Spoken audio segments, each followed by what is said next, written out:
अस्सलाम वालेकुम व्यूअर्स। तो मैं खुशामदीद कहता हूँ आपको हमारे न्यू वीडियो में, जिसका टॉपिक है बहुत इंटरेस्टिंग टॉपिक है कि रियल एस्टेट का फ्यूचर क्या होने जा रहा है।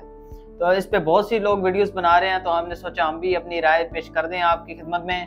तो रियल एस्टेट का फ्यूचर क्या होने जा रहा है और इन फ्यूचर कौन से लोग ज़्यादा प्रॉफिट में रहेंगे, कौन से लोग लॉस उठाएंगे, किन को करोड़ों का छक्का लगेगा, तो आज हम आपको वीडियो में यही सब बताएंगे। तो सबसे पहले हम अपने टॉपिक पे आने से पहले पाकिस्तान की मार्केट की कंडीशन पे बात कर लेते हैं। सबसे पहले तो आपको पता होगा कि किसी भी फील्ड, चाहे वो प्रॉपर्टी ले लें या कॉस्मेटिक्स या किसी भी फील्ड में आप चले जाएं, उसका उरूज और जवाल मुल्क की इकॉनमी पे डिपेंड कर रहा होता है। और इसी तरह रियल एस्टेट में भी है। रियल एस्टेट का भी जो फ्यूचर है पाकिस्तान इकॉनमी पे डिपेंड कर रहा है। अभी पाकिस्तान की इकॉनमी की कंडीशन आपके सामने है, बहुत जो है ना नाजुक चल रही है, नाजुक सूरत हाल चल रही है पाकिस्तान में। ऊपर से जो अभी प्रॉपर्टी टैक्सेस का ऐलान हो गया है, उनसे तो सोने पे सुहागा कर दिया इन्होंने प्रॉपर्टी पे टैक्स लगा के। ऊपर प्रॉपर्टी मार्केट अब ऑलरेडी डेड थी, अब इन्होंने उस मुर्दा जिस्म को दफना भी दिया टैक्स लगा के। तो अब देखना ये है कि ये मुर्दा जिस्म कब्र से कब उठ के निकलता है। तो सब इसका इंतज़ार में है, क्योंकि अभी जो रिपोर्ट पेश हुई है गूगल पे, उसके मुताबिक जो हर साल पाकिस्तान की जो हाउस शॉर्टेज है बढ़ती जा रही है। जो हाउस की डिमांड है, घरों की डिमांड, वो बढ़ती जा रही है। जबकि इसलिए बढ़ रही है क्योंकि आबादी पाकिस्तान की बहुत तेज़ी से बढ़ रही है। ज़्यादा आबादी वाले मुल्कों में पाकिस्तान पहले 10 मुल्कों में आता है। तो आपको पता होगा हाउस शॉर्टेज बहुत तेज़ी से हो रही है और डिमांड जो है बहुत तेज़ी से बढ़ रही है। तो डिमांड के साथ साथ जो है ना गुर्बत भी बढ़ रही है। आप ये देखें, अब मिडिल क्लास बंदा तो घर अब अफोर्ड कर नहीं सकता, जिन्हें टैक्स लग चुके हैं, प्रॉपर्टी पे टैक्स लग चुके हैं। जो भी हमारे क्लाइंट्स यहाँ पे आते हैं अक्सर हमसे वो यही शिकवा करते हैं कि घर की उनके खर्चे नहीं पूरे हो रहे, तो वो घर कहाँ से लेंगे। तो ये जो है मार्केट में अभी गहमा गहमी चल रही है, काफ़ी जो है ना हालात ख़राब हो गए हैं। सबसे पहले तो हमने देखना है कि मार्केट में 3 किस्म के लोग होते हैं। पहले शॉर्ट टर्म इन्वेस्टर, दूसरे लॉन्ग टर्म इन्वेस्टर्स और तीसरे रियल बायर्स। अब इनमें से देखना है कि फ़ायदे में कौन रहता है। सबसे पहले तो जो इन्वेस्टर होता है, मैंने पिछली वीडियो में आपको बताया, ये स्क्रीन पे आ रही होगी, आप देख सकते हैं जाके। इसमें मैंने बताया कि जो इन्वेस्टर्स होते हैं वो बहुत फ़ायदा उठाते हैं रियल एस्टेट में इन्वेस्ट करके। जबकि रियल बायर होते हैं, पहली बार इन्वेस्टमेंट कर रहे होते हैं, उनके पास कोई रकम जमा होती है तो वो सोचते हैं कि रियल प्रॉपर्टी में इन्वेस्ट कर लें, कल को प्लॉट लेके उस पर घर बना देंगे।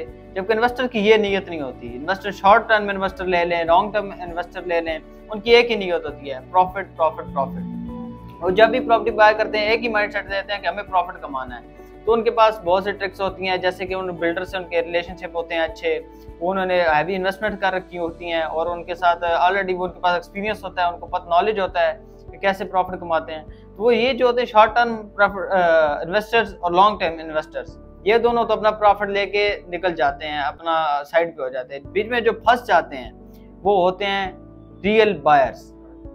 अब रियल बायर्स कौन होते हैं? रियल बायर्स बेसिकली होते हैं हमारी तरह मिडिल क्लास लोग, जो पैसा जमा करके उनका माइंड सेट ही ये होता है, अच्छी नीयत होती है उनकी कि मैंने इन्वेस्ट करना है, इंस्टॉलमेंट जब पूरी होंगी, प्लॉट मिलेगा तो मैं उस पर कंस्ट्रक्शन करके रहना शुरू कर दूंगा।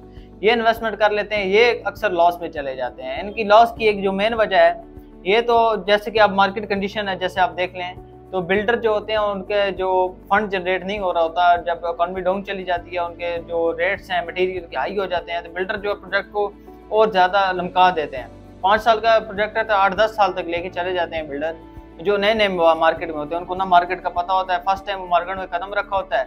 शुरू में तो वो बहुत इंजॉय करते हैं, पैसा आ रहा है, इधर से आ रहा है, उधर से आ रहा है, इंस्टॉलमेंट्स आ रही है क्लाइंट की, इंजॉय मारते हैं, यशी करते हैं। लेकिन जब एंड पे एक बात पहुंचती है डेवलपमेंट पे, तब वो फंस जाते हैं, मुल्क की कंडीशन डाउन हो जाती है, मटेरियल महंगा हो जाता है, फिर वो फंस जाते हैं, फिर वो प्रोजेक्ट को लमकाना शुरू कर देते हैं, क्लाइंट्स को परेशान करना शुरू कर देते हैं। और रियल बायर में भी अक्सर वही लोग मुनाफे में रहते हैं जो अच्छे बिल्डर्स के साथ इन्वेस्टमेंट करते हैं, जिनके ऑलरेडी कोई पास्ट हो, जिनके उनको इकॉनमी का पता हो, उनको सब पता हो कि इकॉनमी क्या होने जा रही है, प्रेडिक्ट करके वो अपना प्रोजेक्ट लॉन्च करते हो। अच्छे तगड़े बिल्डर हों, जिनको ऑलरेडी एक्सपीरियंस हो, उनके काफ़ी प्रोजेक्ट ऑलरेडी लॉन्च हो चुके हों, उनके साथ इन्वेस्ट करते हैं, वही फ़ायदे में रहते हैं, बाकी तो सब नुकसान उठाते हैं। तो अब हम बात करते हैं कि जो शॉर्ट टर्म और लॉन्ग टर्म इन्वेस्टर होते हैं फ़ायदे में कैसे रहते हैं। अब वो करते हैं नेट कैश पे फाइल्स वगैरह, प्लॉट्स वगैरह उठा लेते हैं, नेट कैश वो उनकी इन्वेस्टमेंट होती है, नेट कैश में वो सेल करते हैं, उनका तो सिस्टम आसान होता है। लेकिन जो इंस्टॉलमेंट वाला है, अब बात करते हैं फ्रॉडिया बिल्डर्स की। ये जो फ्रॉडी बिल्डर होते हैं, पहले तो ये प्रोजेक्ट लॉन्च ही इस नीयत से करते हैं कि हमने फ्रॉड करना है, इनको पता होता है मुल्क की कंडीशन क्या होने जा रही है। ये भी एनालिटिक्स करके सारा प्रोजेक्ट लॉन्च करते हैं। जो माफियाज के जो होते हैं ये प्रोजेक्ट लॉन्च करते हैं, इनके लिंक्स होते हैं हुकूमती इदारों के साथ और बड़े बड़े लोगों के साथ।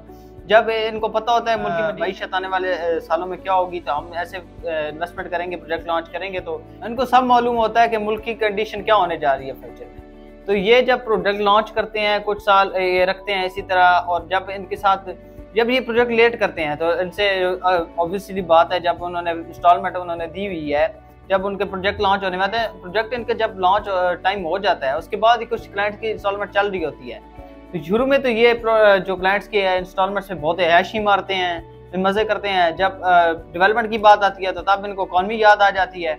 जब क्लाइंट्स जाके इनसे सवाल करते हैं तो इनको कहते हैं कि जो मटेरियल है महंगा हो गया है, तो इसलिए मुल्क की मईशत कम है, इसलिए जो टाइम थोड़ा और लगेगा। इसलिए ये लमकाते जाते हैं। जब क्लाइंट्स की इंस्टॉलमेंट पूरी हो जाए, बस मार्केट से शॉर्ट हो गया। जब इन पे क्लाइंट्स वगैरह जितने भी हैं केस कर लें, उसका तो कोई फायदा ही नहीं। इनको पता होता है कि हमारा कुछ नहीं बिगाड़ पाएंगे। वो अपना एक वकील हायर कर लेते हैं, बस केस चलते रहते हैं। उसी तरह हुकूमती इदारों के साथ उनके लिंक होते हैं।